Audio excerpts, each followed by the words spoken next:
आहट एक दुल्हन की रूह जो भटकती है इस पुराने रेलवे स्टेशन पर। तारुफ।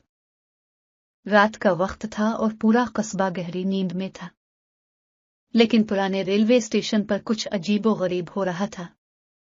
इस जगह की तारीख भौतिया कहानियों से भरी पड़ी थी। कहते हैं कि वहां एक दुल्हन की रूह भटकती है। ये कहानी इसी खौफनाक दुल्हन की है। पहला हिस्सा, स्टेशन की पुरानी कहानी। ये स्टेशन एक वक्त में बहुत मसरूफ हुआ करता था। यहां रोजाना सैकड़ों लोग आते जाते थे, लेकिन आज ये एक वीरान और सुनसान जगह बन चुका था। कहा जाता है कि बरसों पहले एक दुल्हन ने यहां अपनी जिंदगी खत्म कर ली थी। इसकी शादी के दिन इसका दूल्हा उसे छोड़कर चला गया था। दुल्हन ने गम के आलम में ट्रेन के आगे कूदकर अपनी जान दे दी। दूसरा हिस्सा, स्टेशन मास्टर का तजर्बा। रामो, स्टेशन मास्टर, इस किस्से को सिर्फ एक कहानी समझता था, लेकिन एक रात इसे कुछ अजीब सा महसूस हुआ। इसने देखा कि एक सफेद लिबास में एक औरत प्लेटफॉर्म पर खड़ी है। इसके हाथों में मेहंदी लगी हुई थी और आंखों से आंसू बह रहे थे। रामो ने करीब जाकर उसे पुकारा, मगर वो अचानक गायब हो गई। तीसरा हिस्सा, नौजवानों का चैलेंज। कुछ नौजवानों ने इस भौतिया कहानी को महज अफवाह समझकर से झूठ साबित करने का फैसला किया। उन्होंने एक रात इस स्टेशन पर जाकर वहां रात गुजारने का मंसूबा बनाया।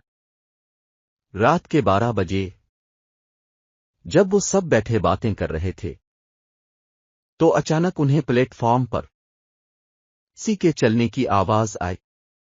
उन्होंने देखा कि वही सफेद लिबास वाली औरत आहिस्ता आहिस्ता उनकी तरफ आ रही है। चौथा हिस्सा, भूत की हकीकत। इन नौजवानों ने इस भूत को करीब से देखने का फैसला किया। जैसे ही वो करीब पहुंचे, उन्होंने महसूस किया कि इस औरत की आंखों में शदीद दर्द और गम था। औरत ने उनसे कहा कि वो अपनी कहानी सुनाना चाहती है। उसने बताया कि इसका नाम पूजा था और उसकी शादी के दिन उसका दूल्हा उसे छोड़कर चला गया पांचवां था। हिस्सा, पूजा की दर्दनाक कहानी। पूजा ने अपनी कहानी सुनाना शुरू की। इसने बताया कि इसकी शादी बड़ी धूमधाम से हो रही थी, लेकिन शादी के ऐन वक्त दूल्हा के दिल में शक पैदा हो गया और वो बगैर कुछ कहे शादी छोड़कर चला गया। पूजा का दिल टूट गया और वो गम से निढाल होकर ट्रेन के नीचे आ गई। छठा हिस्सा, रूह का सुकून पाना। नौजवानों ने पूजा की कहानी सुनकर इसकी रूह के लिए दुआ की और उसके दुल्हन के कपड़े और मेहंदी की निशानियों को इस जगह से हटाया। उन्होंने पूजा की याद में एक यादगारी तकरीब का भी एहतमाम किया ताकि इसकी रूह को सुकून मिल सके। सातवां हिस्सा, सबक। इस कहानी से हमें यह सबक मिलता है कि जिंदगी में जो मुश्किलात और दुख मिलते हैं, उनका सामना हिम्मत और सब्र से करना चाहिए।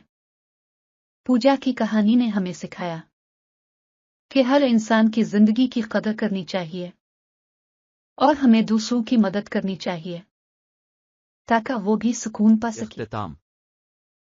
पूजा की रूह ने आखिरकार सुकून पा लिया और उसके बाद से इस स्टेशन पर किसी ने इसे नहीं देखा।